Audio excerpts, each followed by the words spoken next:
Hello, Soulshine. I am Michelle, and I'm inviting you to wake up and live. And I'm so glad that you were here. I'm so glad that you're watching this video. Today is day 3 of a 3-day challenge that my friend Kelly gave to me and a group of other people for people who want to manifest being speakers. And today's challenge is to share, to teach, to give a presentation about something that we've overcome. So for me, I'm going to talk about my experience with depression. I know that depression is a very rampant thing in our world. It's pretty crazy, and there's a lot of causes. But I'm going to share my experience, and so if this does not apply to you, please don't be telling me that I'm wrong or anything like that, because this is my experience and what worked for me. And if my tips today work for you, then awesome. If they don't, then I do truly, truly hope that you find your solution. Okay, so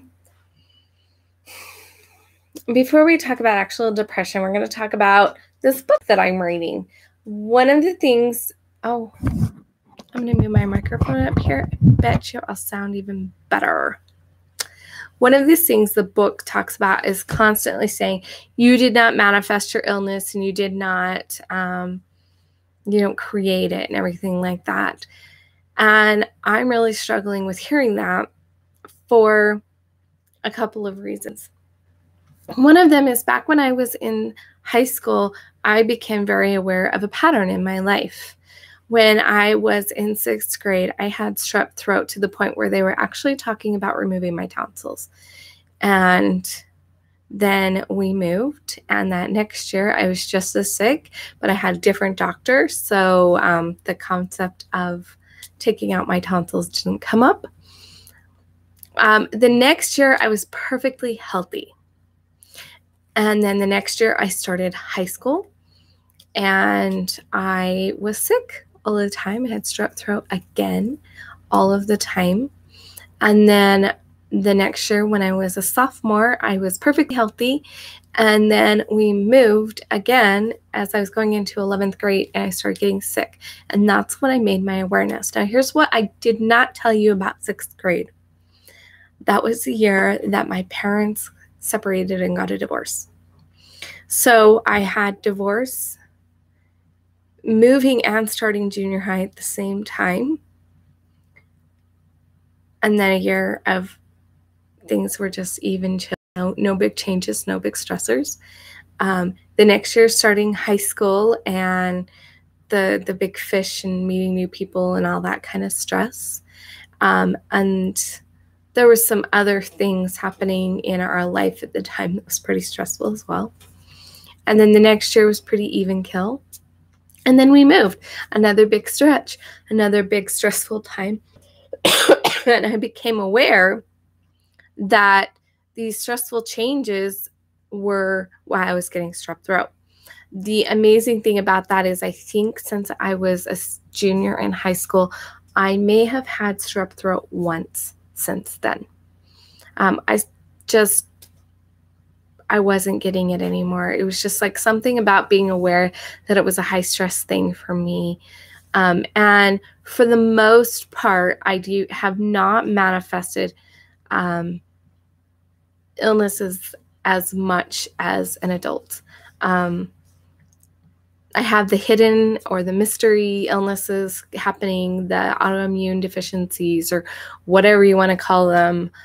So I have illnesses that are manifesting, but not the way that some other people are. Like, I don't get stomach aches every time I get nervous about something or things like that. Interesting awareness. So in this book, he's talking about that we don't manifest it. And it just doesn't jive with my experience. So it's a choice I've decided is that he's right about a lot of things, but he's not right about everything.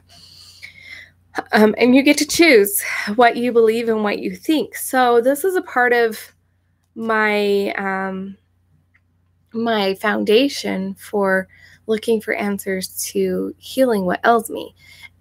So I learned about energy healing, and I started looking for solutions. Before I'm trying to think. Okay. As a young person, I didn't have specific examples or experiences with depression. Looking back on it, there were indicators that I could have that tendency in my life. And then before I got married, the closest I would get to depression was just sometimes going to bed like overly tired or whatever and just bawling because I wasn't married and didn't believe I would ever get married. And I would just be in these sobbing things that I literally could not get out of. I just had to sob myself to sleep. I'd wake up and be fine the next day. So until I got married, that was mostly my experience. But right about the time before I got married, some pretty stressful things happened. I watched the airplanes. The second airplane hit the tower on TV in 9/11. So I was a witness to that. I was super stressed out with school and started getting brain fog, which was even more scary. So it just added more stress because I went from never needing a planner to all of a sudden now I couldn't remember anything half of the day. In fact, at that time period of my life, it was so bad that I was an American Sign Language interpreting student. So I was learning ASL and I was learning how to interpret. And one of my favorite classes was actually one of the classes people hated, and that was cognitive processing, because cognitive processing is studying the brain and how the brain works, and discourse analysis is I was super excited. Yes, Cliff says it sounds like some scary moments. It was really scary. So I was doing this sign language thing, and I got to a point where I'd watch people sign, and I would know that I knew those signs, but I could not recall them. And that was even scarier. And then the scariest part of it all was to be in a conversation with somebody and not be able to connect the pieces. Like I'm like, I know you're talking. I know I should be able to focus on this. I know I should be able to understand you. And it was not working. Like I felt like I was losing my brain. I imagine people who have dementia or Alzheimer's, they probably feel a lot like this. And it is really a scary place to be in when you have when you don't have access to your mind and it's like nothing's connecting in your brain. Really scary time. So I had all this going on, got married and had a miscarriage within a very short period after I got married. So lots of things happening at once, and I feel like it just kind of shut down. Do you think the stress was hindering you? Yes. Looking back on it, I probably have what is called adrenal fatigue, which is definitely like your stress, just you're shutting down. It's not, stress doesn't cause it, but stress, all that stress prevents your body from taking care of itself. And so this was where I got to, right after my miscarriage, that's when I started noticing symptoms of depression. It was pretty scary. And yes, Sleep Master says, hey, what's up? What are we talking about tonight? We're talking about my experience with depression. Clifford says, yes, not a good place to be. Had a client with it. Yeah, it's pretty scary. All of those kind of chronic fatigue, adrenal fatigue, fibromyalgia, thyroid problems, they're all lumped in this scary place to be kind of experiences that just leave a person feeling very less than.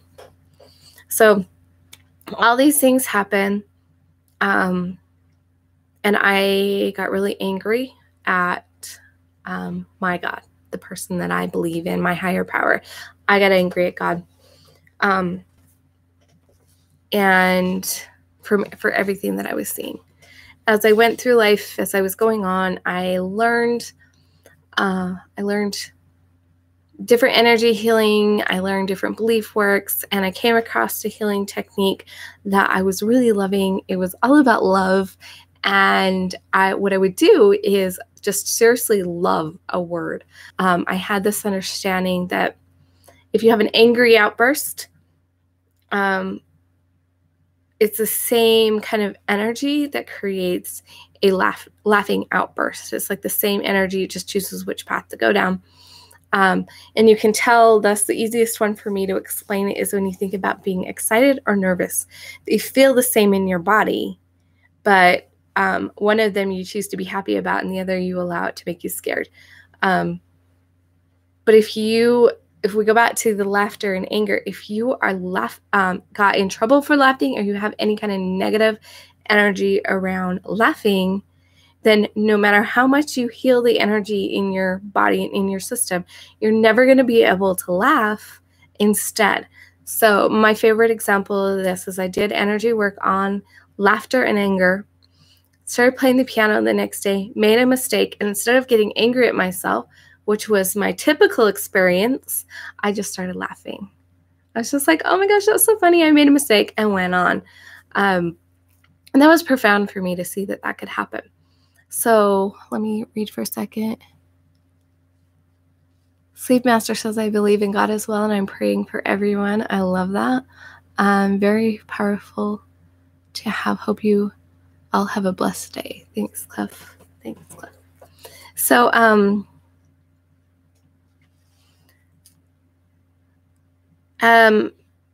I was doing energy work, doing belief work about being abandoned. It was stressing me out because I felt like God abandoned me, and yet I knew cognitively it was impossible for God to abandon me. So I was trying to figure it out, and I was trying to figure out what the heck was going on.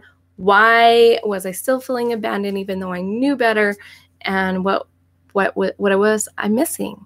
So I said a prayer. Because one of the things is I believe that healing can be completely easy if we believe it can. That's a huge thing that a lot of people I don't feel like are, I feel like so many of us feel like that healing has to be hard, that the solution has to be hard, or that we have to dig forever. So I just asked my Father, I just said, I want to heal this. I need to know what to heal. I want it to come to me easily. Please help me. I dropped my kids off at school at their dad's, and I was driving home. And as I was driving home, an old song from the 80s that I haven't heard since the 80s. I don't even remember what the song is. I have not heard it since. This old song came on, and they were singing along, and I'm singing along with it because I remember it. And there was a word said in there, and I went, oh my gosh, that's exactly what I feel. And unfortunately, I can't remember the word, but it was a word that was similar in meaning to being abandoned. And it was this word that I was like, oh my gosh, that is exactly what I feel. So I took that moment to use the tools that I had and heal that word for me. And when I healed that word, I felt my God, my Father's presence with me. I no longer believed that He abandoned me. And the miraculous thing is that the depression lifted. I have since learned that the crown chakra, the crown chakra is our connection to higher powers. So it's our connection to our higher self, and it's a connection to our God. And when we pray, we're sending our prayers up through our crown chakra, and so there's this connection there. And when we have issues with our higher self, or if we have issues with God, or whether we have issues with ourselves, or we feel like we have to hide from God, we create a shutdown in our crown chakra. And when we heal that, like I healed the belief that he abandoned me. It opened my crown chakra, released the depression, and allowed him to let me know that he's here. In 4 years, I didn't have depression that lasted more than a day. When I would get that depressed feeling, I could always find exactly what happened to trigger it. I could find where I kind of got a little ticked off at my father, and I was like, hey, I didn't like what you're doing. I would express my anger to him, and I'd feel better, and I'll go on. Other times, I would realize I was really angry at myself. I'd forgive myself, and the depression would lift. So for 4 years, this was my experience with no depression. Then we come to the last few months. April hit, and I thought that things that happened at this event that I went to, some deep beliefs came to the surface, and I thought that those deep beliefs were causing my depression, but I wasn't able to healing it. And so for 2 months, I was back in depression. And I tell you, it was so frustrating because I knew, like, I should know better. And I had healed it before. What the heck was going on? I didn't know. It was so hard, so incredibly hard. I started finding little bits of pieces to pull myself back together. Gave myself permission to be where I was. Stopped beating myself. No more shoulds, no more shoulds. I am where I am, and it's okay. And then I became very aware of what exactly was going on. Back in March, I had scheduled an event. Things were going crazy, and I ended up canceling it. In April, I had scheduled my mother-daughter retreat. I wasn't finding my venue. I was really stressed. It was really hard. Somebody else offered me this opportunity that was the same weekend as my retreat, and I canceled my retreat. I did not go back far enough when I was looking for the triggers of why I was depressed this time. And when I went back far enough, I became aware that I had quit myself. The thing that makes me so passionate, having retreats, hosting events, of all the things I've ever done in my life, these are the things that make me feel the most alive. I didn't think anything could make me feel more alive than singing does, but these things do. I didn't think anything could make me feel more alive than being a mom, but the idea of speaking and having my events and bringing women and mothers and daughters and mothers and sons and even men, bringing these people into my experience and helping them feel better about life, helping them express themselves and love who they are. That just makes me feel the most alive. And I shut it all down. And when we shut down our passion, that's a good way to shut yourself down. Really, I mean, it shows up physically. You shut yourself down physically. Started having physical manifestations. I had vertigo. I had migraines. I was feeling depressed. For a while, I was feeling just the physical feelings of depressed without the emotional things. Then I started getting more angry at myself, and I started possibly even getting a little angry at God, and it shut down again. So this is my experience. For me, when I start to feel a depression thing, I always look at how do I feel about my relationship with God, and how do I feel about my relationship with my higher self, because those are the areas that when I can resolve that, I feel amazing again. I feel joyful again. My former husband does not know this version of me.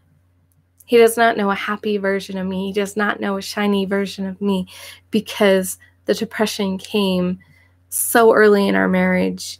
And I remember in our marriage him asking, what happened to you? What happened to the person I was dating? And I wasn't aware of what it was until even right in this moment, I was like, oh, hey, that's what happened. There was just so much that happened that I shut down.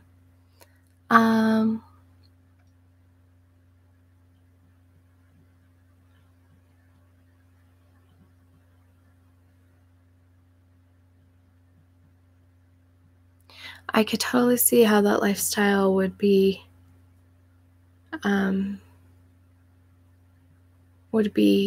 troublesome lifestyle, and yet for some people it's a freeing lifestyle. It's interesting. I have my own beliefs about it, and I don't feel like going into those beliefs right now. But I can totally see how that would cause problems. And I'm glad that you've discovered who you are and what you want in your life. So I want to share with you before we end today what it is that I have done, how I healed the words. It's kind of morphed a little bit from back when I first used it, but it's still, to me, one of the most incredible things that can happen.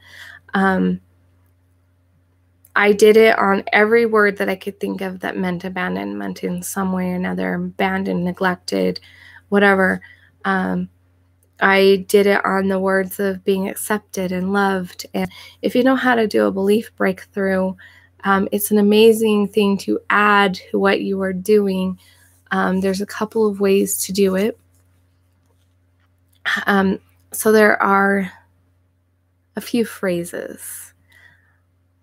And if you're doing it with the word, you put this phrase in the thing. So I'll use the word anger. So I love anger with God's love. That's the first phrase I say. I love anger with God's love. The amazing thing about God's love, it's unconditional, it's healing, it's incredible. And so when we can love is a healing power, whether you want to believe that or not. That is one thing that I'm like, I don't care whether or not you believe in God or not. I know what I believe, and I know what I have a preference of what I would want you to believe. I want you to believe in God. But if you choose not to believe in God, that's fine. But if you choose not to believe in the healing power of love, I'm not okay with that one. That one I'm like, no, love heals. Love is very healing. So I say, I love anger with God's love. And then forgiveness. I forgive anger with God's forgiveness. God's forgiveness is all-encompassing. When He chooses to forgive, it's gone. Forgiveness really, truly means letting go. It means you're letting go of it completely. You're not going to let it hold you back anymore. And so I forgive anger with God's forgiveness. And I heal anger with God's healing. So that I'm bringing in the healing power of all healing powers. If you don't believe in God, you can say the universe. You can say unconditional love, unconditional forgiveness. But Sleep Master, she's going to say God because she believes in God. And I know I've asked you your name, but for some reason it's not coming to mind right now. Okay, so then I add, so I say, I love anger with God's love. I forgive anger with God's forgiveness. I heal anger with God's healing. And then I say, throughout all time, space, dimensions, reality, generations, and spirit. Throughout all time, as everywhere in time you have ever existed, as a little girl, as a big girl, wherever you have ever existed in time, with all time, space, every amount of space you've ever taken up. As a little girl, you took up space. As an adult or a bigger girl, you take up space. So every time you've ever been in or will be in, every space you've ever been in and will be in. Time, space, dimensions. We're multidimensional beings. We've got a physical dimension, a spiritual dimension, and there's just different dimensions. There's an energetic dimension. So every dimension that you exist in, time, space, dimensions, realities. This one, if you believe in multiple realities, that's fine. I don't, but there is a reality of the reality of the present and the reality of the past, and there's a reality of the future. And that's what I address. I just say it, and I know that it will cover it. And if I'm wrong about some of my beliefs, it will cover it, and it's okay. Time, space, dimensions, realities, generations. A lot of the things that we have going on in our lives are multi-generational. They're things that are passed down from our ancestors. There are things that are in our DNA. And so when I say generations, it's covering all of that. Spirits. This one is really new to me. I was really confused by it. I was like, really? I'm going to say that? It came to me in a really interesting experience with a meditation I was doing. And as I've asked and prayed about it, I feel like it's because we have guardian angels, we have other spirits on the planet. And this is my thoughts, is we see other people that are ill, and we hold them in that illness. And they could heal that illness, but if we still believe they're ill, it's affecting things. I believe that when we say in spirits, it's also removing that from the other people, so they're no longer holding you in that place. That is my understanding of it. I'm open to more understanding. What is it? Because I have to believe in him, because not believing him, not reading my Bible, and not praying to him is how he got me in the situation I'm in. I get that. I stopped going to church. I stopped reading my scriptures. I stopped doing a lot of things. I never completely stopped praying, but I wasn't praying really well. And that's when I got pregnant with my oldest son, which was a choice that I never wanted to make in my life. I wanted to get married, and that be my first time having sex was, when I married. And because I wasn't doing all those things to support myself, I made a mistake. That wasn't right for me. I chose the lifestyle that wasn't right for me. And it was going back to church and going back to praying and going back to reading my scriptures and putting my trust back in his hands that helped me to come out of it and become where I am today. So I totally get it. It's so important that we have a higher power. It's really important that you have a higher power. And if you don't have a higher power out there, get one. Get something. Get someone to believe in outside of you that is a higher power. Because we have an inner power and we have an outer power. And how much better when you have this loving, incredibly loving, supporting being that loves you unconditionally and respects you unconditionally. He expects you to make good choices, but he loves you unconditionally, forgives you over and over again. That's the kind of person you need in your team. So the phrases again, I love, insert what you were saying, whatever it is, I love, and it can be a memory. You can do it on memory. I love this memory. Or you can do it with a person. I love this person. With God's love, I forgive this person with God's forgiveness. I heal this person with God's healing throughout all time, space, dimensions, realities, generations, and spirits. The other thing is you can, if you're doing belief work, you can imagine where the seed of that belief is held in your energy, in your body, on your body, around your body. Where's the seed of the energy? Just as it talks about a seed of faith in the Bible, you can have a seed of doubt, a seed of fear.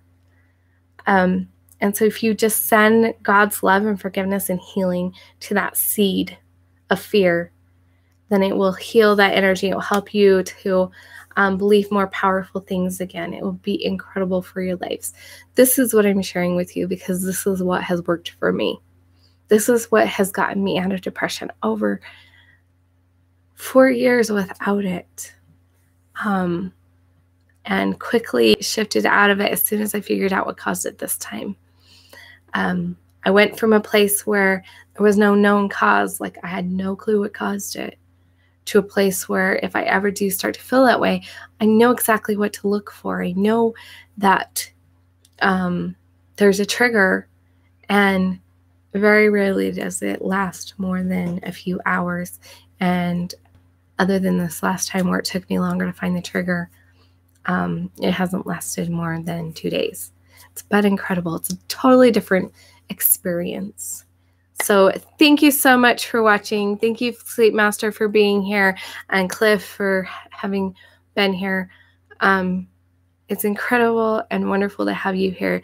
It's incredible to be a part of Kelly Gaines Walker, Kelly Walker's challenge. I'm so glad for this opportunity to share my story.